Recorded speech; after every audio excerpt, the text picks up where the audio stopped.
Mas não haveria amor na Terra se a gente não tivesse a liberdade do não amor, como não havia amor no universo. Mas não é por causa do mal que existe amor. Livre-arbítrio não significa sinônimo de maldade.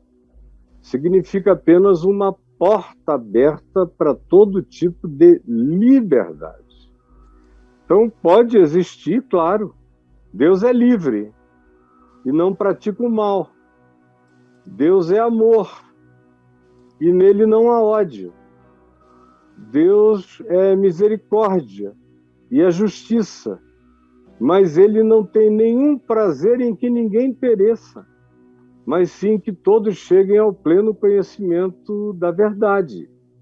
Ele, no entanto, não criou robôs, nem neste universo do espaço-tempo e nem em nenhuma outra dimensão.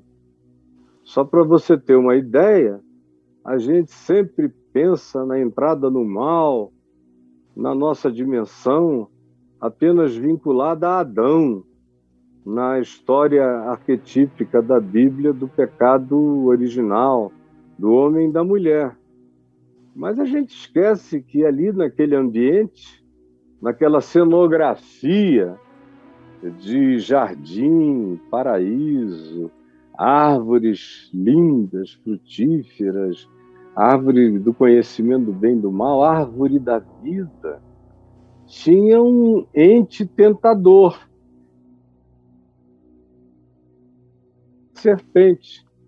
Não que a serpente em si tenha qualquer vínculo com o mal, como na cabeça de muito crente. Tem crente que nem pega numa cobra porque parece que está pegando em Satanás. De tão curta que é a imaginação, é tudo simbolismo, tudo arquetipia. Mas ali já existia um ente livre, inteligente e contraditório em relação ao mandamento de Deus. Deus diz, olha, podem comer de tudo, agora disso aqui, no universo, Deus está dizendo, sempre tem uma porta para quem não quer andar no meu caminho.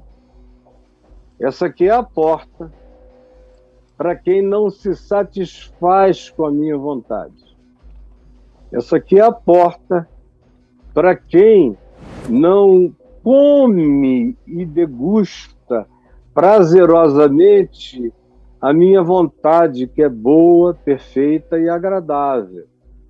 Tem uma porta para quem quer fazer de si mesmo o seu próprio Deus, na sua autossuficiência, ou na sua guerra, de qualquer que seja a natureza, contra qualquer forma de manifestação maior, sublime, soberana, ou mais forte. Tem gente que não sabe nem por que odeia quem quer que seja a autoridade. Não foi o caso de Adão e Eva, eles não tinham uma história de trauma, de pai, de mãe, eles não tinham nenhum resquício de cultura ocidental freudiana, eles não sofriam dos males do refinamento psicológico que aconteceu, em certo aspecto, para o nosso bem, de uns 200 ou 150 anos para cá, e em muitos aspectos para o nosso mal, porque criou um monte de gente que se auto-vitima e fica procurando na psicologia justificativa para não se transformar, para não mudar, para dizer eu sou assim, eu nasci assim, eu vou morrer assim, porque meu pai era assim, eu carrego esse DNA, essa cultura, eu luto contra, mas não consigo e me entreguei. Eu ouço isso o tempo todo, toda hora. Tem gente que quando você diz que é possível largar, ficam até com raiva de você, zangados, te chamam de simplista, de coisas do tipo, mas eu estou acostumado a ouvir isso por muito tempo. No entanto, voltando aqui ao assunto, a liberdade desse portal do bem e do mal já tinha sido usada e abusada por muitas criaturas antes dos humanos surgirem na Terra. No universo que a gente conhece, que é enorme, já bastava esse para ser impenetrável e infinito, de acordo com o tamanho dos dimensionamentos, do alcance, da nossa própria imaginação. A gente esbarra nessa coisa que não tem paredes, que não tem fim, que vai para sempre, que não tem teto, que não tem chão, que não tem comprimento, que não tem largura, só numa dimensão espaço-temporal, que é esse universo estudável, com bilhões de galáxias, trilhões de entes celestes, quaquilhões de meteoros, tudo por aí, para além do que a gente consegue imaginar. Ainda tem outros mundos paralelos. O tamanho dessa criação é indizível. Então, o querido Marcelo, né, de Fortaleza. Então, quando Adão e Eva escolheram o que escolheram, e quando eu, neles, escolhi o que depois, quando eu nasci, também escolhi, do jeito deles, só que de outro modo, mas com as mesmas consequências, a gente está só repetindo aquele mesmo fenômeno, cada geração faz de novo. Por isso é que Paulo diz que a gente pecou em Adão e também pecamos à semelhança do pecado de Adão. Então, existia o DNA daquela transgressão em nós, tanto quanto houve a pulsão da prática das mesmas coisas, com outros apelidos, com outros nomes, mas da mesma origem e indicando o mesmo tipo de finalidade autodestrutiva.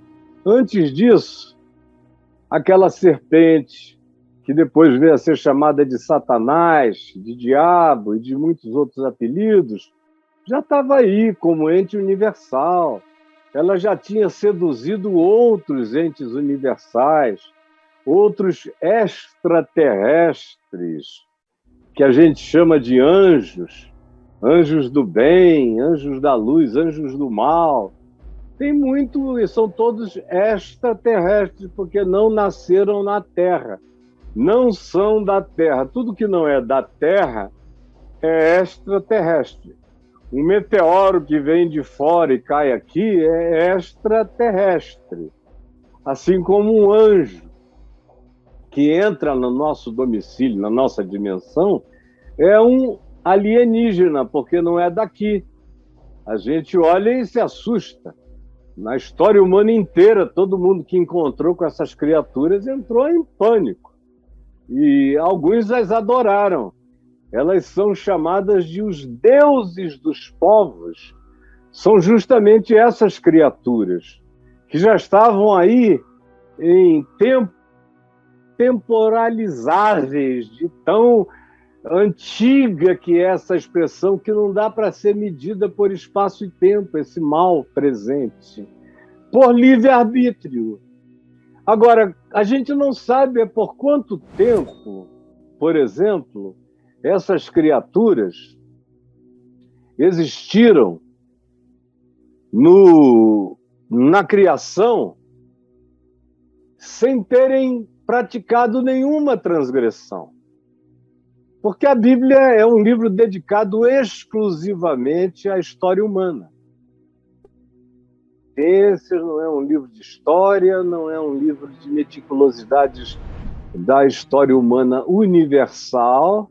Ela lida muito mais com essa linhagem de uma determinada promessa de redenção, de salvação, de esperança, de graça, que foi dada e feita a todos nós. E bem-aventurados aqueles que têm a chance de ouvirem e crerem, e serem movidos por essa esperança. Agora, isso foi outro dia. A gente chegou aqui nesse planetinha com essa capacidade mental que a gente tem agora há não muito tempo atrás, há alguns poucos milhares de anos.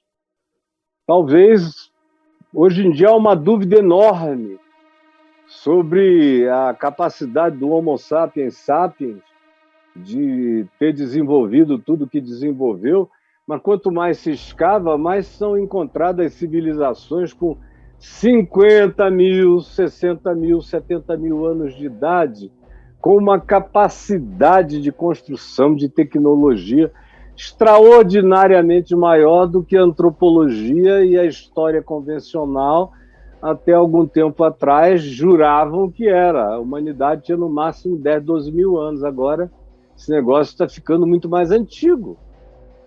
Agora, antes disso tudo, já existia vida em todos os universos. Nós fomos uns dos últimos a chegarem. A gente é, usando uma linguagem de Jesus, aqueles trabalhadores das 5 horas da tarde. A gente apareceu outro dia no universo. Nós somos as últimas coisas. Nós somos serizinhos que acabaram de aparecer e já entraram com um poder demoníaco de destruir o planeta Éden, que foi o dom de Deus que a gente recebeu. Até agora, com todo o nosso conhecimento no universo estudável, espaço-temporal, não se achou nada que nem de longe se compare a uma planta, a uma ortiga da Terra. Se você achasse uma ortiga da Terra em Marte, todo mundo ia dizer, oh, a ortiga. E aqui a gente, meu Deus, é cercado por quaquilhões de seres maravilhosos, vivos, e todo mundo queima. Como disse o presidente do Brasil, desculpe a expressão, eu não costumo usá-la, mas o que eu tenho a ver com a porra da árvore? Eu ouvi aquilo e digo, meu Deus, que blasfêmia. Que blasfêmia. Esse cara não enxerga nem a graça da criação. Árvore para ele é toco, assim como vida é quase nada ou é nada, a não ser dos filhotes dele. É um negócio horroroso que aconteceu com a gente. Nós somos seres cada vez mais malignos. E é uma coisa tão horrível que Adão, que ainda era pura pureza quando pecou, mas o Senhor Deus sabia o que aquele coração, crescendo e entregue a si mesmo, acabaria fazendo na terra. E disse, por tua causa a terra agora é maldita. Maldita é a terra por causa do homem. Essa é uma das expressões mais horrorosas da Bíblia e da história universal. Maldita é a terra por causa do homem, dos seus Putins, dos seus Caios, dos seus Trumps, dos seus Bozos, dos seus todos. Maldita é a terra por causa do homem, por causa de mim, de ti, de todos nós, porque nós temos uma propensão ao mal extraordinária. Quando a gente menos vê, olha para uma pessoa e diz, não, agora ela amadureceu, e de repente você vê que o cara não pode ganhar dinheiro que surta, não pode ter fama que surta, não pode conhecer gente importante que surta, não pode passar necessidade que também surta, não pode ter fome que mata ou rouba, não pode nada, porque seja na abastança ou seja na miséria, nós somos ruins. Como eu disse ontem, ou anteontem, Jesus, aqui em Lucas 11, disse, ora, vós que sois maus, falando a todo mundo, inclusive os seus discípulos, sabeis dar boas dádivas aos vossos filhos, mas vocês são maus, conseguem fazer coisas boas. Imaginem um Pai Celeste que é todo bom, se não tem desejo de dar a si mesmo a cada um.